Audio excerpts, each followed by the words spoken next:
Good morning to you.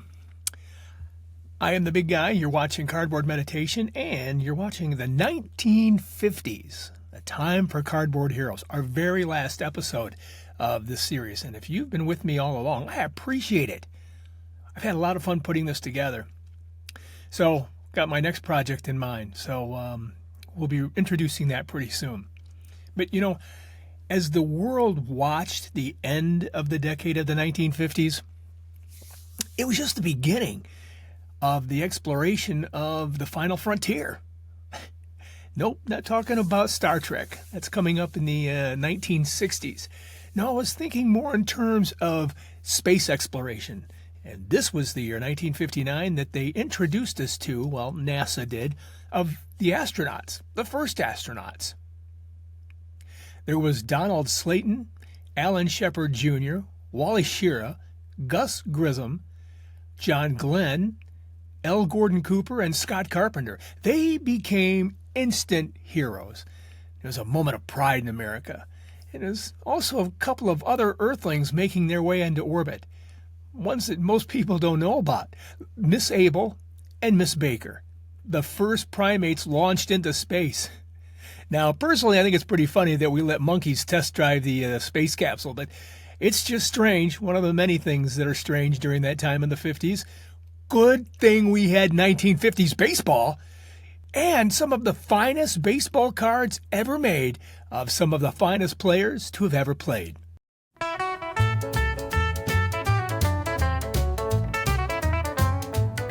Those 10 years let us twist, they let us cruise. We found our rhythm in blue suede shoes, leather jackets and slick back hair. You really had to be there or be square. We got lost in the 50s when everything was nifty, and a dime could buy the packs of cards. We had our favorite team. It was a golden decade, it seemed. 10 years still fresh in my mind.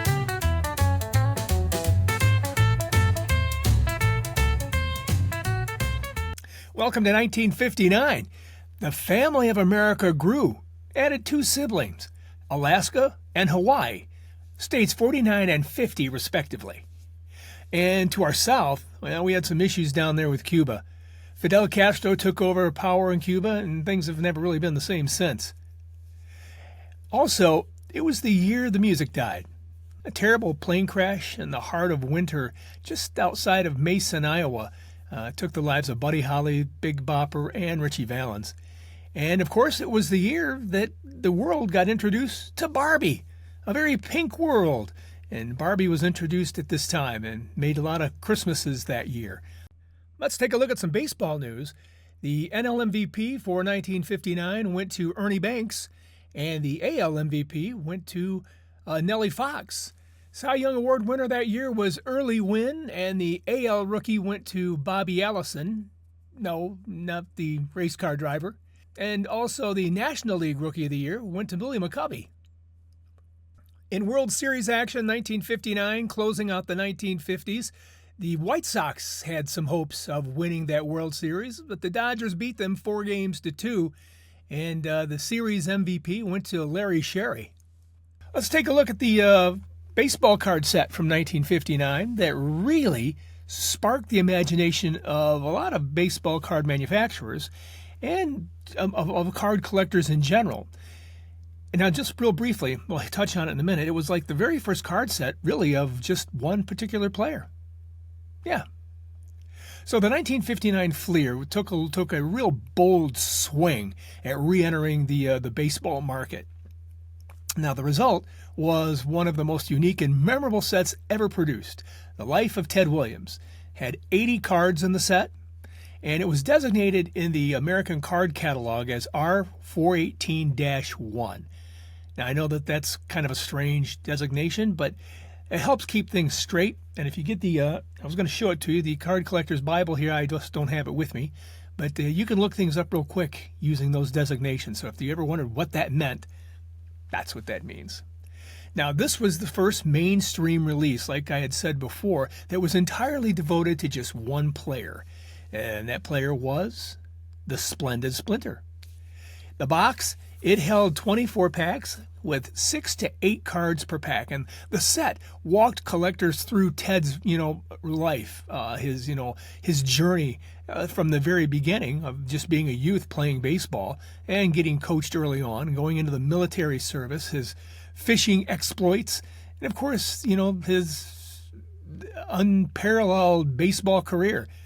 Mixed in were lessons on hitting straight from Williams, along with cameos by legendary names like Babe Ruth, Jimmy Fox, Eddie Collins, Jim Thorpe, golfer Sam Snead. Now, these cards were mostly colorized black and white photographs with a few artist renderings in the very beginning of the set. And it offered fans a real intimate look at the early life and professional life of Ted Williams. Now, the true drama of this set, I hate to have it all come down to one card, but it is very important. It's a very important card because it's got a lot of story behind it, is card number 68, Ted Signs for 1959.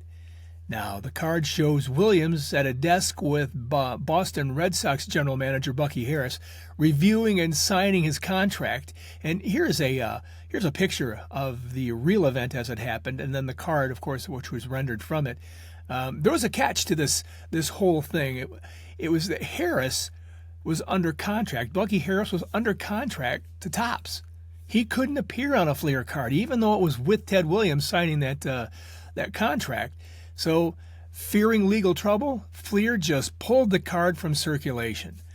That scarcity drove the card's mystique, and its value, just went through the roof. Of course, that brought out the bad people. The counterfeit soon flooded the hobby easily, and you could really tell at one of those counterfeits back in the day from one of the real ones. It had kind of a rosy tint and cross-hatched picture area on there, and so that kind of gave it away, but it was still something that card collectors needed to look out for. And the one of the things that people were wondering is if the cards were ever actually manufactured and put in the card packages. And they found out that it was. And here's how they found out. Wax stains on the back of authenticated cards, graded cards from that time, showed wax on the backs of some of the cards. So that meant they were in a pack. That's what the big boys thought about when they saw the wax on there. So they knew that the debate that had been fueled for decades, whether they actually made them into packs or not, was solved. They realized that they were definitely in the packs. Now, adding to the lore of this card number 68, Assistant Promotion Manager Art Wolf from the Fleer Corporation admitted in a 1959 letter, which was in the Sports Collector's Digest. I read this a while back, and it said that Fleer was giving away copies to collectors who wrote in. Wolf noted, and this is a quote in that letter, due to the possibility of legal overtones, card number 68 of the Ted Williams series was not put in the market for sale. However, it was made, and we have been able to send several to people, such as you, who have inquired. Now, ironically, the company that had wanted to avoid ill feelings amongst collectors had inadvertently created one of the most coveted cards in the hobby. Now, by the mid-70s, the legend of card number 68 had only grown.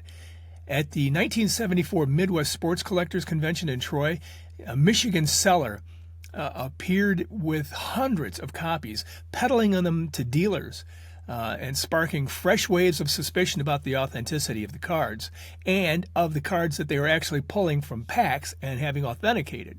They still weren't sure. To this day, separating the real from the fakes remains a challenge, for most collectors. I guess that's why they always go with real collectors, always goes with the graded ones. But these days, do we know they're really authentic? I'll leave that up to you. The wrapper of the 1959 packs boldly proclaimed baseball's greatest series, hinting that Fleer had considered producing similar sets for other legends, but instead the company pivoted to a more conventional 1960-61 issues. The ones that have just the greatest players of all time on them. I still like those. Those are still really unique and really cool-looking cards. I collect both sets. Still, the Williams experiment remains, just a one-timer, just a one-off. But it would have been cool to see a version of that of Willie Mays, Hank Aaron, Mickey Mantle, wouldn't it? I think that would be awesome. Ted Williams left his mark on the set in memorable fashion. Now, according to a story in the 2005 Robert Edward auction, a Yankee bat boy approached Williams, then managing the Texas Rangers in 1972, and he wanted an autograph from Teddy. And after the boy generously gifted Ted a book that he had written, Ted really wanted this book to give to somebody else, so he was really pleading for it. And the boy gave it up, but Williams promised to sign anything the bat boy brought in. So the next day, the bat boy appeared with the entire 80-card set. And as all the clubhouse looked on from behind curtains and behind boxes and out in the hallway, waiting to watch Ted blow a head gasket when the kid brings up 80 cards, that didn't happen. Williams just kind of jokingly grumbled while signing each and every card in mock frustration. You've probably seen him in the interviews before where he can kind of put on airs. Williams just, did his thing while the clubhouse just roared with laughter with the team and administrators out there in the hallway laughing. Now, that fully signed set remains one of the most remarkable pieces of hobby lore. But in 2005, Fleer itself even bought back and re-released an autographed Williams set, randomly inserting it into the packs of the National Pastime product, further cementing the card's place in history. Okay, I shut the lights down a little bit in here just so I wouldn't have any glare when I show these cards off. And it's not that I didn't pay my electric bill. Did I pay my electric bill? Better check on that in a minute. Anyway, I wanted to show you these cards. I have a near set here. I'm missing about 12, 15 cards, including card 68, but I don't think I'm going to be able to purchase that because you can't really buy it ungraded anymore. It used to be about $300-400 ungraded 10 years ago. I'm sure it's not that anymore. And I like mine ungraded because I like to put them in binders. And the grading thing kind of keeps me from doing that. I know it's worth way more if it's graded. I know that. But that's not how I roll. I like to keep my stuff simple. Okay, we ready? All right, let's just do a little handful. Like G's Mikey says, short stack. I know the first two cards here I want to show you, I always found this humorous. I'm going to show you right now. This is one of the cards with him and Babe Ruth. Can you see that Babe Ruth card, or the Babe Ruth picture there, shows him like maybe being a redhead? As I said earlier in the story here that these were all colorized black and white cards. But can you see that? Babe Ruth was not a redhead, right? Maybe he was. Found that to be kind of funny. Now, one of the earlier cards, which is card number 1 in the set, has basically the same thing going on here. See, playing that game, who's going to top off the bat knob there. This one's kind of the same thing, but did you notice the kid playing with Ted? It's a redhead guy. Are they trying to say that Babe was a kid when Ted was a kid playing ball? Of course, we know that's not true. But I just found that to be very funny when I looked at these cards a long time ago. Here's a couple cards from 1936 is the year that they have on this. And these are going to be some of the cards of his early playing careers. Oh, that's a beautiful card, isn't it? Again, you can tell this is more like an artist rendering than it is a photograph that's been colorized. The earlier cards, that's what these are. Here's another one. When I always saw this, it looked like he was playing in his stocking feet.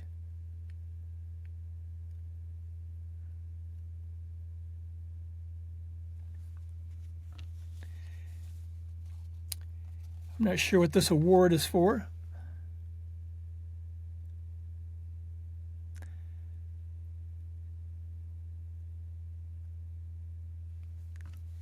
Here's another one of the classic versions of a card in the set was Ted out fishing. Ted was a big outdoorsman, and I know when I was a kid there was a whole line of Ted Williams sporting goods through Sears, And I used a Ted Williams fishing pole. It wasn't mine; it was a friend of mine's. And so when we would go out and fish, I would use his pole, and it was an old Ted Williams. It was a ramshackle thing. We had dogged the heck out of it, but it was a lot of fun, and I just thought it was cool to have a Ted Williams fishing pole. Here's a card that, again, when I had this as a younger man, I looked at it. It's Ted showing off how he swings, I guess, but he's sitting there, and you can see a guy in front of him, and he's swinging that bat, and he looks kind of like he's angry. He's, you owe me $20. I don't know. Here is one of the cards that I think most people, when they think of this set, think of. I think that is a really cool card.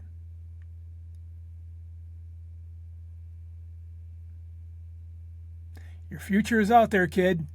Just practice. Learn to hit the curve. And talking about fishing earlier, here's Sam Snead. Legendary golfer. He's hanging out with Ted as they're talking about fishing. I think Sam, on the back of this card, it says that him and Ted developed all sorts of fishing gear and sold them, collectively. But I think that's they did that through Sears, because Sears was a big retailer at that time. Here he is with his daughter. I think this is always a sweet card. Ted had a real foul mouth. I don't know if you ever seen any interviews with him, but I always just wondered, like, how did he speak around his kid? Sorry about that. Here is the card.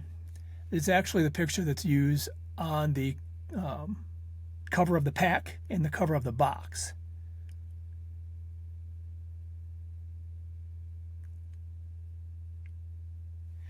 Here's another picture of him playing in the minors.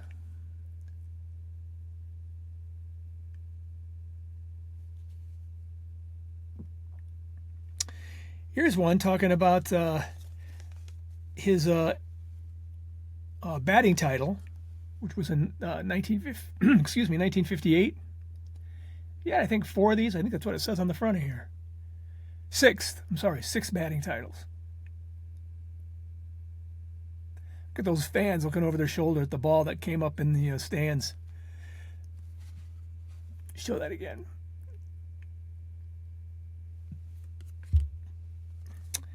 It says more records for Ted. He was setting them off. Now here's a card. When I first saw this, because I remember I was at a card store, and they had a bunch of them in the display area, and I thought, I need that card. That's the card with the signing the contract. That's the big one. And I was so excited because it was like about $5, and I thought, man, those are expensive. But this is not that card. It kind of looks like that card, but it's not that card. I was excited. Thought I was going to be able to complete that set in the early 80s. Here's a card that humored me when I saw it. And to this day, I just wonder, what is going on here? It's like, he's just avoiding a tag. It just looks funny to me. He's coming across home plate, and the catcher's trying to nail him as he's coming across the plate, but he's past it, so he doesn't need to worry about getting tagged. Here's a card that I just amazed. This is 1951. He led outfielders in double plays. Outfielders in double plays. I guess how you would do that is catch a ball and get a ball thrown back in and catch the guy not tagging up, maybe. I didn't know that was a real stat that they would, a league leader, that would just be amazing. You have to have a really good arm. Here's a beautiful card. There's 2 cards in here in this set that I really like, this being one of them. And if you've noticed the background on some of the cards that I put out already, it was the big green monster. But here he is fielding in front of that same picture.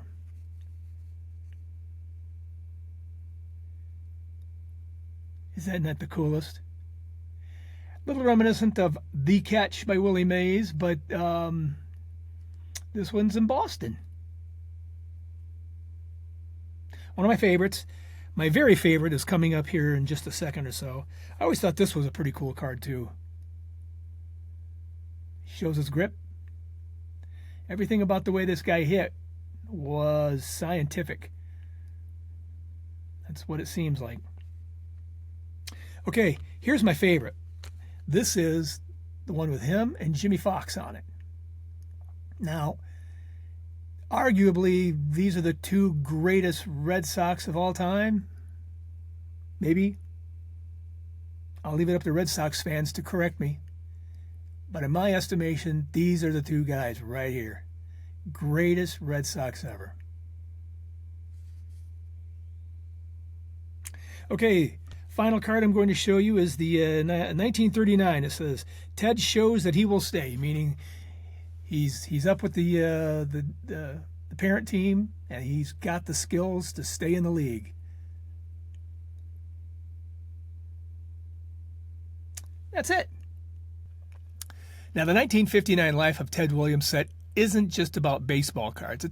It's about a company daring to challenge the Topps monopoly, and a legendary player willing to share his life. That's another thing with fans, and one card that was withdrawn that became a centerpiece for the hobby lore. It's all of that.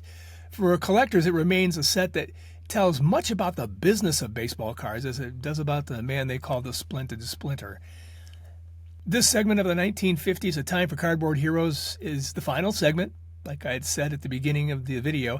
And I'd like to take a moment to close the series by summarizing the mood and the energy of that decade. It was a complex mix of like a flourishing American prosperity and optimism, contrasted with like deep-seated anxieties about the Cold War and racial inequality. On one hand, it was a time of Elvis and Buddy Holly appearing on TV shows like The Ed Sullivan Show.